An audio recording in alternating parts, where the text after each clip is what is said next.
आम लक्ष्मीनारायण संस्कृत विद्यालय प्रार्थना सभा अनुचिंता नहीं आम विद्यालय छात्री विजयनी पात्र। दुखर कारण धर्मर अभाव, सुखर कारण धर्मर प्रभाव, आ शांतिर अभाव निजर स्वभाव। सुंदर कथा। आज अनुचिंता दुखर कारण हूँ धर्मर अभाव। धर्मर अभाव अर्थात आम दुख पाइबा। धर्म हूँ कौन ना निजर कर्म को धर्म कह जाए। निज कर्म जदि अभाव हम आम अलसुआ हवा कर्म करवानी ताहले आम दुख निश्चिंत पाइबा। एवं सुखर कारण धर्मर प्रभाव। सुख मिलिबो कर्म अर्थात धर्म। आम जदि कर्म को ठीक भाव संपादित करवा ताहले सुख ता प्रभाव रे हमको निश्चय मिलिबो। एवं शांतिर कारण निजर स्वभाव। शांतिटा निज पाखरे थाए। मन तोहर निज गुरु उद्धव केते तू पचारू भागवत कहुई। अर्थात मनसो दमनम दमः।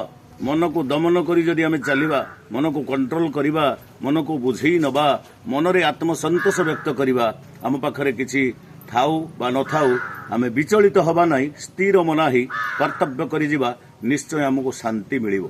ताहले आम निज स्वभाव ही आमको शांति देई थाए।